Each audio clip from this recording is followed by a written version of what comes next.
Tema kita bulan Februari ini adalah bagaimana kita kuat di tengah-tengah badai. Saya percaya bahwa dalam hidup kita tidak pernah luput dari yang namanya badai. Bahkan mungkin kita mengawali tahun ini langsung disambut dengan badai. Beberapa di antara Anda mungkin harus bergumul dengan sakit penyakit, itu adalah badai. Beberapa di antara saudara mungkin harus menghadapi kenyataan bahwa ada masalah di dalam finansial Anda, bahwa itu juga namanya badai. Bahkan di dalam hidup ini, kadang-kadang kita mengalami masalah di dalam rumah tangga, kita mengalami masalah di dalam keluarga, kita mengalami masalah di dalam banyak area kehidupan.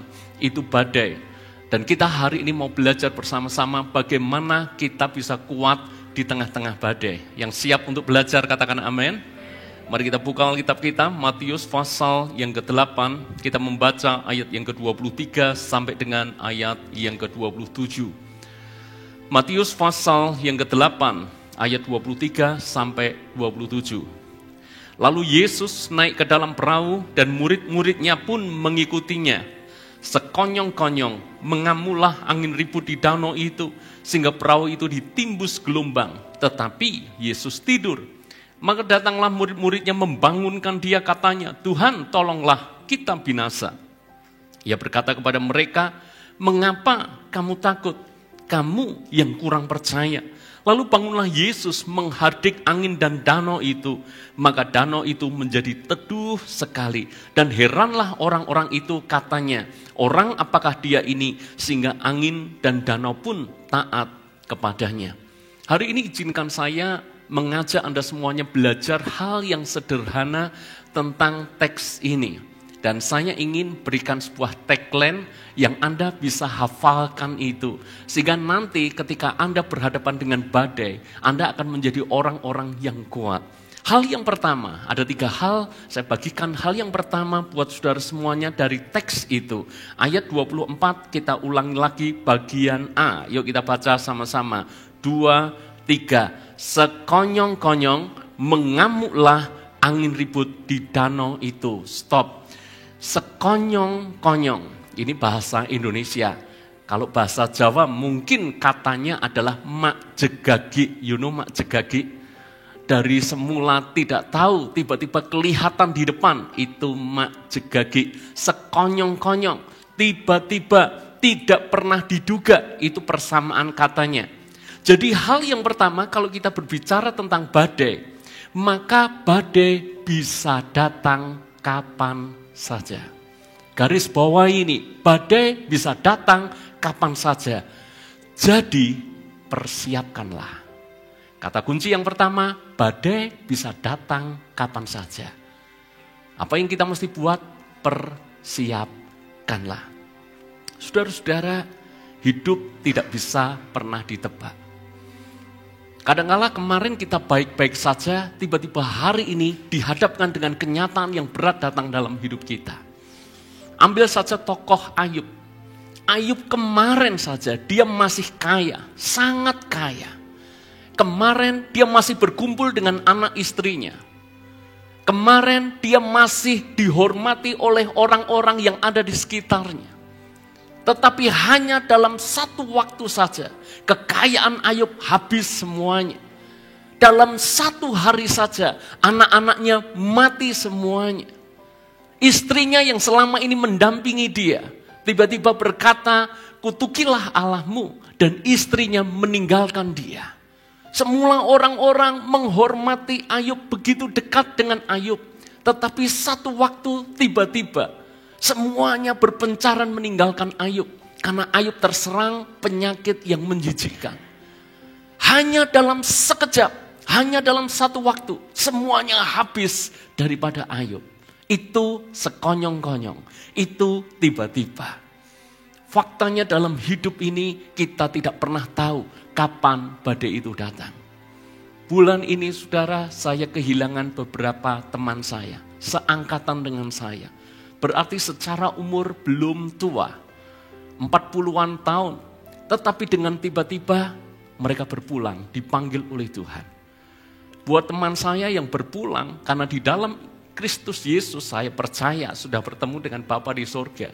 Tapi masalahnya istri dan anak-anaknya itu berhadapan dengan badai di dalam hidupnya. Yang saya mau bagikan, bahwa dalam hidup ini kita tidak pernah tahu kapan badai itu datang.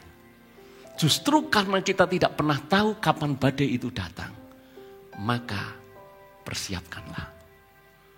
Kalau Anda tahu kapan badai itu datang, buat kita cukup mudah untuk mengantisipasi. Masalahnya adalah kita tidak pernah tahu. Dan saudara-saudara, badai tidak akan pernah minta izin dulu kepada kita, baru kemudian datang.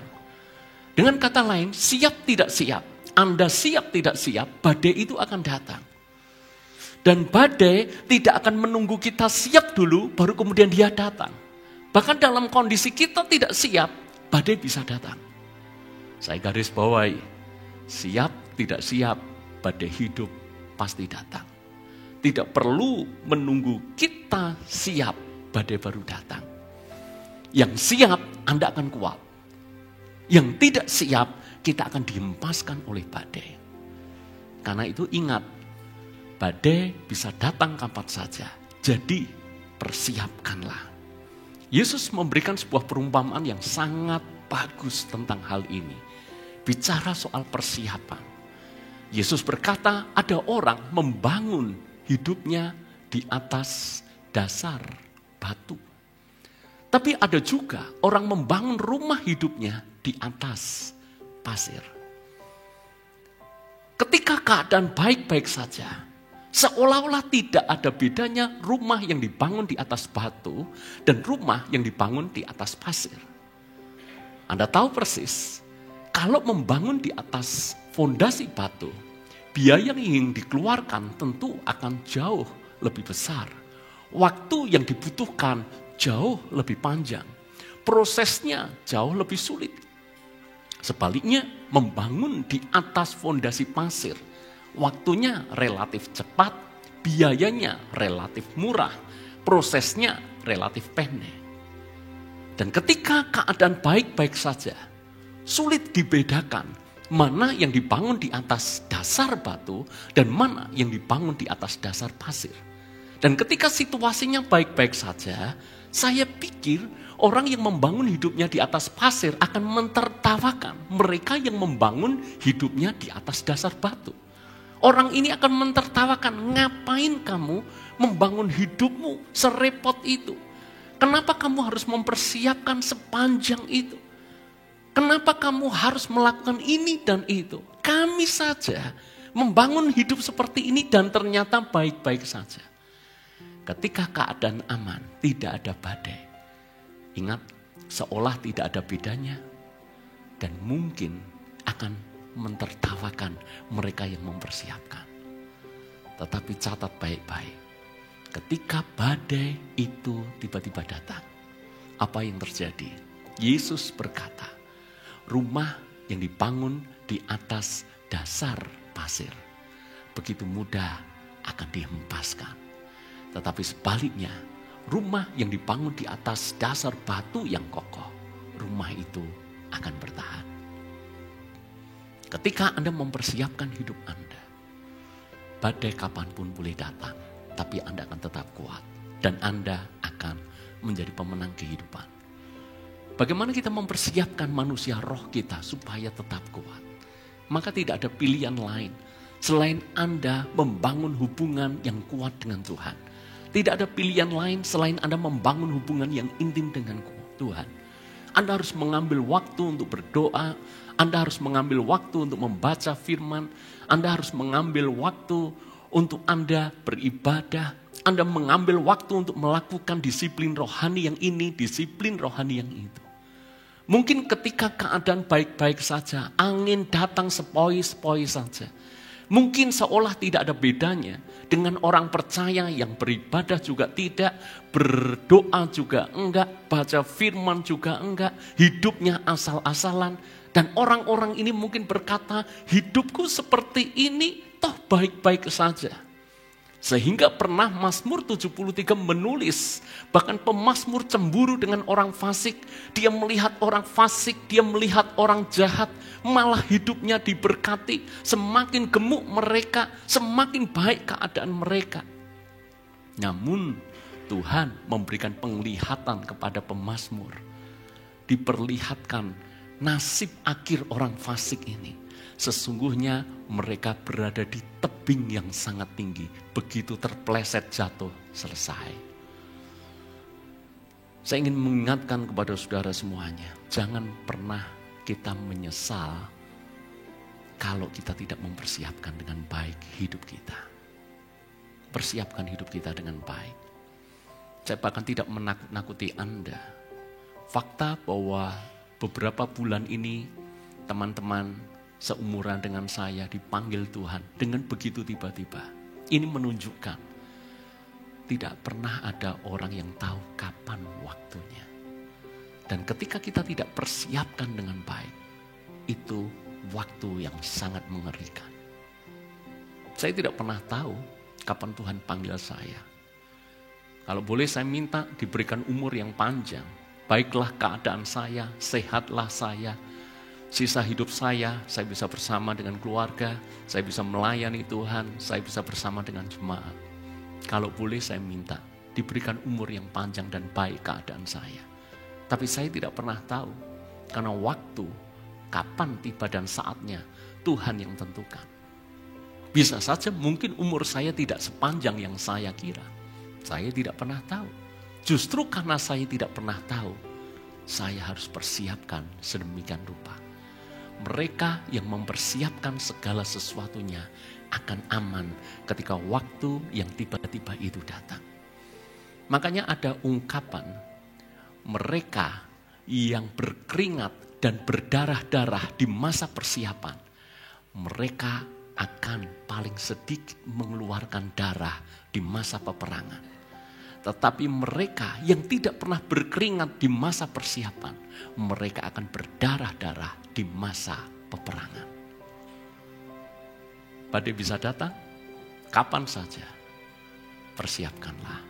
Amin saudara. Yuk kita ulangi, kita katakan sama-sama.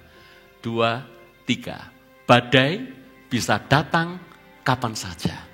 Jadi persiapkanlah. Hal yang kedua, kita baca lagi ayat yang ke-24.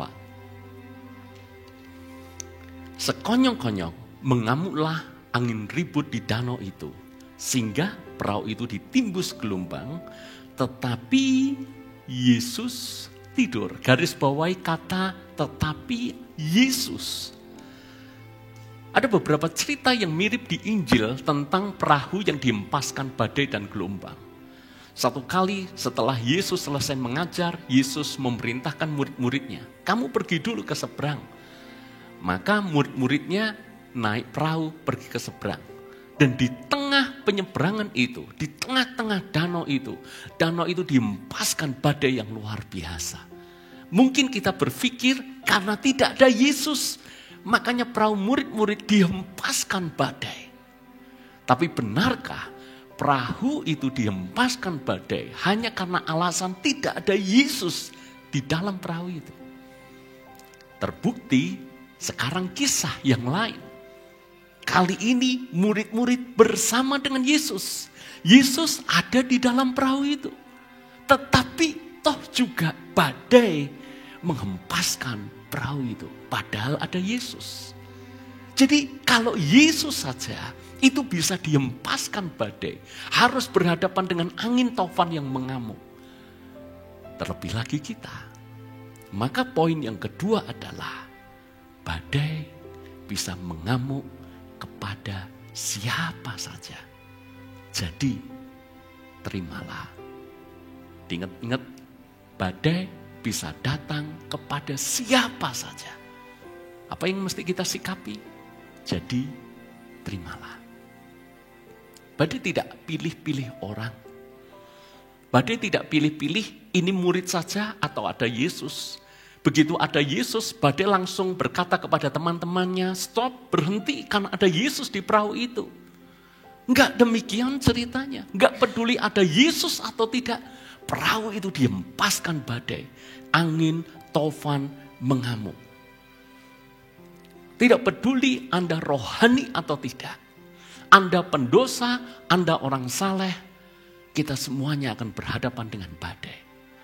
Tidak peduli Anda aktif di gereja, Anda biasa-biasa keaktifan di gereja, Anda tidak aktif di gereja, kita semuanya bisa dihempaskan dengan badai.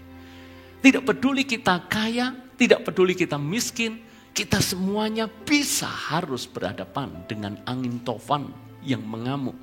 Bahkan tidak peduli status sosial kita. Mungkin Anda sebagai orang yang terpandang, atau mungkin Anda orang sederhana, orang biasa. Masalah juga bisa datang dalam hidup kita semuanya. Anda terkenal atau tidak terkenal, badai bisa datang dalam hidup kita. Berharap kehidupan tanpa badai, itu seperti kita berharap laut tanpa ombak. Itu hal yang mustahil. Itu hal yang tidak mungkin. Jadi jangan pernah tanya kepada Tuhan, Tuhan, kenapa saya mesti harus mengalami badai hidup ini? Jangan tanya kepada Tuhan, Tuhan, kenapa saya bisa sakit? Bukankah saya ini percaya kepadamu? Bukankah saya percaya akan bilur-Mu yang menyembuhkan? Kenapa saya bisa sakit?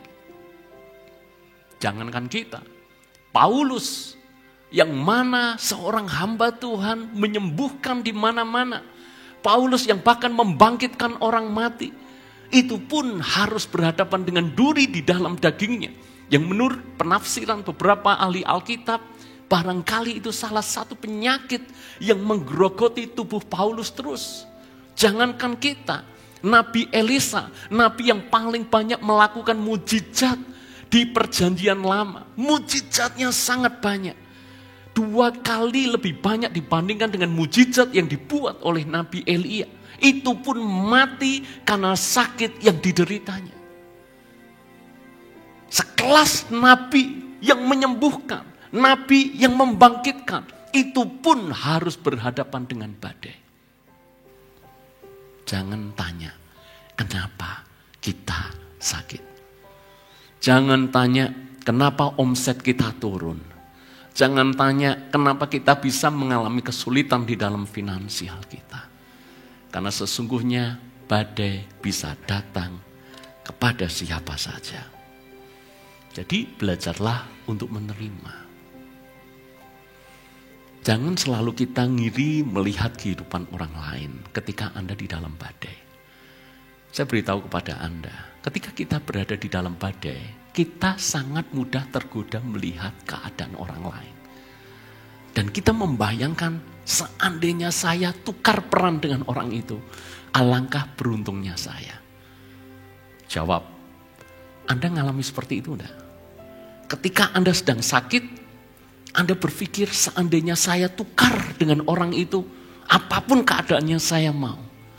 Ketika Anda berada dalam kesulitan finansial, Anda berkata, seandainya saya bisa tukar hidup dengan dia, saya akan mau. Sekarang jujur, seandainya Tuhan mengabulkan permintaan Anda, dan Anda benar-benar switch, tukar, Anda siap enggak? Orang Jawa itu bilang, urip iku sawang sinawang. Tahu artinya sawang sinawang? Dari luar kelihatannya bagus, dari luar kelihatannya indah, tapi tidak pernah tahu bahwa sesungguhnya ketika masuk di dalamnya, sungguh terkejut, tidak seindah yang dibayangkan sebelumnya. Bahkan mungkin akhirnya harus merasa hidupku jauh lebih baik, hidupku jauh lebih bersyukur.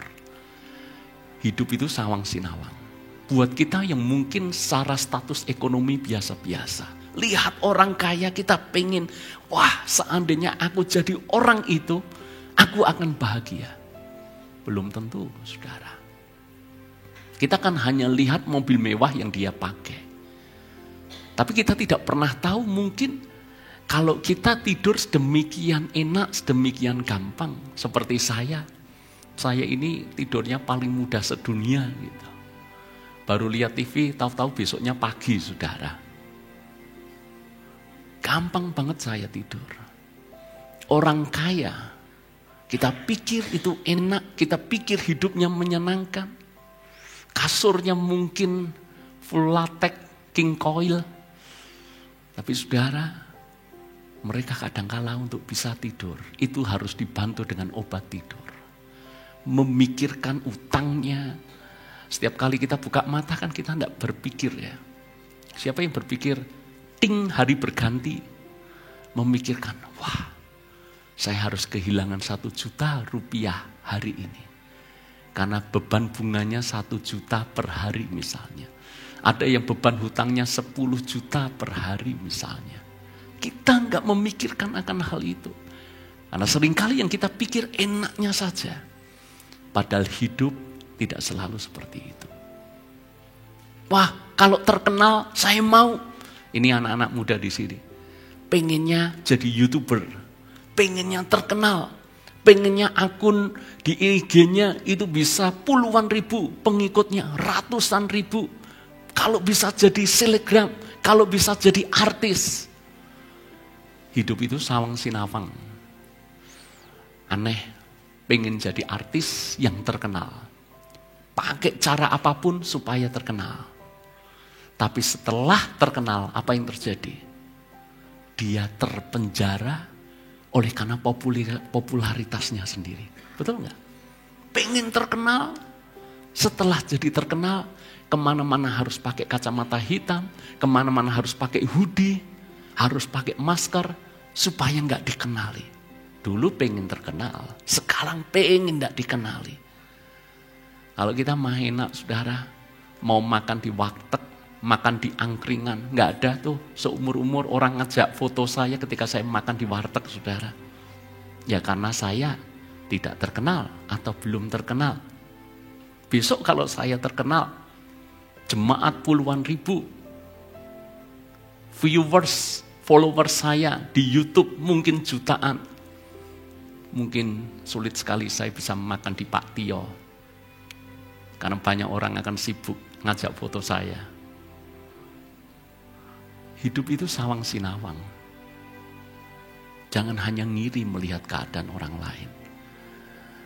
Mungkin kita berpikir, enak kalau saya punya power, enak kalau saya punya kuasa, enak kalau saya punya jabatan. Semakin banyak, semakin tinggi jabatan, semakin tinggi powernya. Biasanya semakin banyak juga musuhnya. Makanya orang-orang yang punya power tinggi, itu kadangkala mengalami fobia yang menggelikan. Saya pernah baca, entah benar atau tidak. Seorang Stalin, Joseph Stalin. Ini pemimpin komunis di Rusia. Konon punya fobia. Fobianya apa? Fobianya adalah bahwa dia ini selalu merasa ada sniper yang hendak membunuhnya, yang membidik dia. Jadi di rumah kediamannya, konon, itu ada 5 kamar. Tujuannya apa? 5 kamar pribadi. Tujuannya apa? Supaya snipernya bingung. Hari ini Stalin tidur di kamar yang mana? Jangan-jangan dia buka pintu kamar, dia keluar, langsung dicep, selesai. Supaya bingung, makanya dia harus punya 5 kamar pribadi. Dan konon katanya kalau dia melakukan kunjungan kenegaraan, dia minta disediakan 7 limosin buat dia. Isinya mestinya 1 limosin, sopir, kemudian dia, dan kemudian pengawalnya. Tapi dia minta 7. Yang mana isinya kadangkala ada sopir tanpa ada orang di dalamnya. Sopir ada orang di dalamnya. Lalu kemudian baru ada dia. Jadi supaya sniper, orang yang hendak membidiknya, bingung harus menebak di antara 7 limosin ini mana yang ada Stalin di dalamnya. Saya membayangkan hidup punya kuasa seperti itu, punya power seperti itu, dengan gampang membuat orang mati, tetapi dia sendiri takut dengan kematian. Menyedihkan. Jadi saudara-saudara, hal yang kedua, badai bisa mengamuk kepada siapa saja. Jadi terimalah. Saya harus bisa dan siap menerima badai itu. Anda harus bisa dan siap untuk menerima badai itu. Jangan tergoda ngiri dengan yang lain. Jangan tergoda untuk ingin jadi orang lain. Percayalah, setiap orang punya salibnya masing-masing. Yang membedakan mungkin salib kita besar atau salib kita kecil. Saya tanya kepada Anda, tolong dijawab. Kalau Anda dikasih pilihan, Anda pilihnya salib yang besar atau yang kecil? Siapa yang mau salibnya kecil? Tolong angkat tangan. 1. Yang jujur Pak Edi aja ini ya. Salibnya besar atau kecil? Yang kecil? Nggak ada. Yang salibnya besar? Tolong angkat tangan. Yang nggak pikul salib, tolong. Ayo. Kalau mau jujur, kadang-kala kita milihnya kalau bisa Tuhan, salibku ojo abot-abot, salibku kecil aja. Tapi tahu nggak, Tuhan selalu menghitung dengan tepat kemampuan kita untuk pikul salib itu berapa. Kalau Anda pilih salibnya kecil, nggak apa-apa. Itu berarti kalau benar-benar Anda diberi salib yang kecil, berarti kemampuan Anda untuk memikul juga kecil.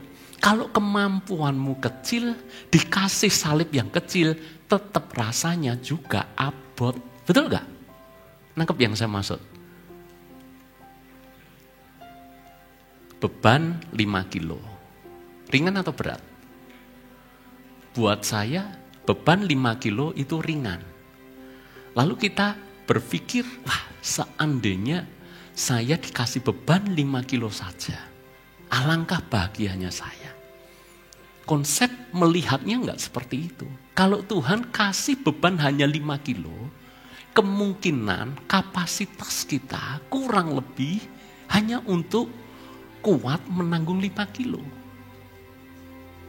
Jadi kesimpulannya, kalau beban Anda sangat berat, kalau salib Anda sangat besar, itu Tuhan sudah menghitung bahwa Anda kuat untuk memikul dan menanggungnya. Tuhan tidak pernah keliru mengukur. Tuhan itu baik dan bijak.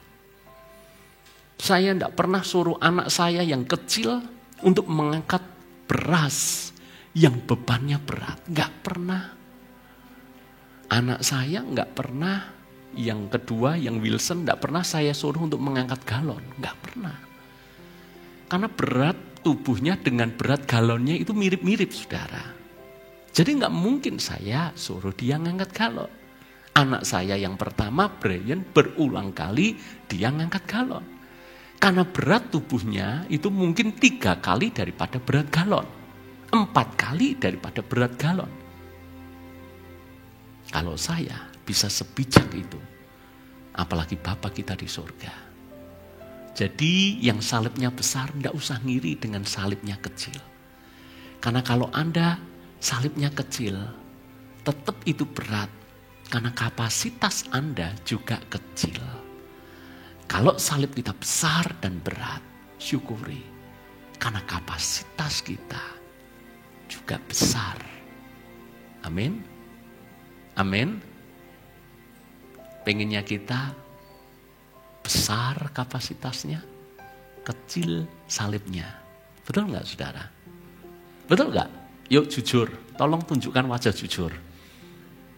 Besar badannya, tapi kecil ringannya. Yang ngangkat beban di sini siapa? Maaf ya, saya kasih contoh Pak Edi terus ya, karena mungkin yang angkat beban yang saya tahu juga Pak Edi. Pak Edi kalau angkat beban apa? Apa namanya itu? Yang panjang itu apa? Ya itulah, angkat besi gitulah. Berapa bebannya Pak Edi kalau boleh tahu? 40 kilo. 40 kilo. Mau nggak Pak Edi latihan? Tetapi tidak harus 40 kilo. Cukup 5 kilo. Besinya aja dikasih ya buat gaya-gaya aja lah. Busa atau apalah gitu. Saya jamin Pak Edi nggak akan pernah mau melakukannya. Kenapa? Nggak ada tantangannya. Kedua, nggak mungkin badannya akan terbentuk otot-ototnya. Betul nggak? Untuk membentuk otot itu memang harus disesuaikan dengan bebannya. Kalau beban terlalu berat memang bisa terluka, bisa cedera. Tapi beban itu harus pas, tidak boleh terlalu ringan. Kalau terlalu ringan, tidak mungkin otot-ototnya akan terbentuk. Tuhan sudah mengukur. Otot-otot rohani kita itu sudah diukur. Supaya terbentuk badainya itu pas. Badainya tidak mungkin terlalu lebih. Dan Tuhan juga tidak akan pernah mendatangkan badai yang lebih mirip disebut dengan angin sepoi-sepoi saja. Badai bisa datang kepada siapa saja. Jadi, terimalah. Yang ketiga, yang terakhir. Badai, ciri badai yang ketiga. Badai pasti berlalu. Jadi, bertahanlah. Kalau 2 poin pertama itu menakutkan mungkin bagi kita. Badai bisa datang kapan saja, jadi persiapkanlah. Badai bisa datang kepada siapa saja, jadi terimalah. Tapi ini kabar baik buat Anda. Badai pasti berlalu. PR kita apa? Bertahanlah. Masalahnya adalah kita tahu badai pasti berlalu. Masalahnya banyak orang gak bisa bertahan. Kalau gak bisa bertahan, Alkitab menulis kita bukanlah pemenang. Jadi kalau ingin menjadi pemenang kehidupan, bertahanlah. Tidak selamanya badai itu datang terus menerus. Ada waktunya badai itu mengamuk. Tetapi seperti teks tadi, ada waktunya danau itu menjadi reda. Jadi bertahan saja, bertahanlah. Pertanyaannya, bagaimana kita bisa bertahan di tengah-tengah badai? Pastikan kita bersama dengan Yesus. Ketakutan murid-murid itu sebetulnya kalau saya bayangkan itu tidak beralasan. Murid-murid itu kan takut ketika dihempaskan badai. Padahal dia tahu Yesus bersama mereka di perahu itu. Padahal dia tahu Yesus sedang tidur, tapi murid-murid ketakutan. Sekarang saya tanya, logikanya. Kalau perahu itu tenggelam, Yesus ikut tenggelam enggak? Anda bisa menangkap maksud saya? Murid-murid dan Yesus satu perahu. Kalau murid-murid tenggelam, berarti Yesus ikut tenggelam. Pertanyaan berikutnya, mungkinkah Yesus tenggelam? Mungkinkah Yesus, pencipta alam semesta, harus kalah dengan alam yang diciptakannya? Nggak mungkin. Itulah alasan kenapa Yesus menegur murid-murid. Kenapa kamu tidak percaya? Aku bersama dengan kamu. Kenapa kamu tidak percaya? Mestinya badai sehebat apapun tidak seharusnya membuat saudara dan saya takut. Karena Tuhan bersama-sama dengan kita. Karena kita satu perahu dengan Tuhan. Amin. Jangan takut. Bertahan saja. Bertahan saja. Kadang-kadang kita berdoa dan badai itu tidak pergi. Betul. Kita berdoa, badai itu tetap datang. Betul. Tetapi bukan berarti doa Anda sia-sia. Justru ketika Anda berdoa di tengah badai, badai itu tetap datang. Anda yang pasti akan jadi lebih kuat. Dan kekuatan itulah yang membuat kita bisa bertahan di tengah-tengah badai. Dan akhirnya kita bisa menjadi pemenang kehidupan. Saya selalu meyakini seperti ini. Badai justru akan membuat kita naik level. Badai akan membuat kita menjadi tangguh. Badai akan membuat kita menjadi lebih kuat. Badai akan membuat kita menjadi lebih dewasa. Tahun ini adalah tahun kedewasaan di dalam Kristus. Itu tema kita tahun ini. Pertanyaannya bagaimana kita menjadi dewasa? Salah satunya, ini kita nggak suka, tapi ini adalah salah satu hal yang membuat kita dewasa, yaitu ketika kita harus berhadapan dengan badai. Ada pepatah berkata, pelaut hebat itu tidak pernah dihasilkan dari laut yang tenang. Laut hebat itu selalu dihasilkan dari laut yang penuh dengan ombak dan gelombang. Anda tidak mungkin sekuat sekarang kalau Anda tidak mengalami badai-badai sebelumnya. Anda tidak mungkin sedewasa sekarang kalau Anda tidak berhadapan dengan tantangan hidup. Anda mungkin tidak sedekat ini dengan Tuhan kalau Anda tidak berhadapan dengan kesulitan-kesulitan sebelumnya. Hidup ini paradoks. Tolong perhatikan kalimat yang terakhir ini. Karena perlu pemahaman. Hidup ini paradoks. Paradoksnya itu mirip, gambaran saya itu seperti pohon dengan akar yang kuat. Pohon dengan akar yang kuat itu dapat bertahan menghadapi terpaan angin dan badai. Ingat, hanya pohon dengan akar yang kuat itu bisa bertahan di tengah terpaan angin dan badai. Namun paradoksnya adalah seperti ini. Pohon itu hanya bisa punya akar yang kuat kalau dia diterpa badai lebih dulu. Anda bisa menangkap maksud saya? Pohon harus punya akar yang kuat supaya dia bisa bertahan dari badai. Dan akar yang kuat itu sesungguhnya dihasilkan dari terpaan badai yang sebelumnya. Jadi saudara-saudara, Anda akan mengalami perkara-perkara hebat. Anda akan mengalami Tuhan yang sesungguhnya. Bukan ketika laut tenang. Murid-murid mengenal Tuhan yang sesungguhnya. Murid-murid berkata, siapa gerangan orang ini? Sampai alam pun, badai pun takluk kepadanya. Kita tidak mengalami itu kalau kita berada di pinggir pantai saja. Kalau kita berada di tengah-tengah danau yang tenang, kita tidak akan mengalami. Justru kita mengalami Tuhan di tengah-tengah badai hidup. Anda akan tahu Tuhan itu penyembuh justru ketika Anda diizinkan sakit sebelumnya. Anda akan mengenal bahwa Dia adalah Jehovah Jireh, pencukup, penyedia ketika kita dihadapkan dengan kekurangan sebelumnya. Anda akan tahu bahwa Dia Tuhan memberi solusi. Dia Tuhan sebagai penolong di dalam kesesakan sangat terbukti. Justru ketika kita dihadapkan dengan masalah yang besar. Bahkan kita tidak tahu bagaimana kita harus mengurainya. Justru kita akan mengalami Tuhan di sana. Yang sakit, bertahanlah di tengah badai. Amin. Ibu Tarno, bertahan di tengah badai. Pak Doni yang mungkin melihat siaran ini, khotbah ini, bertahan di tengah badai. Siapapun di antara Anda yang hari ini sakit, bertahanlah di tengah badai.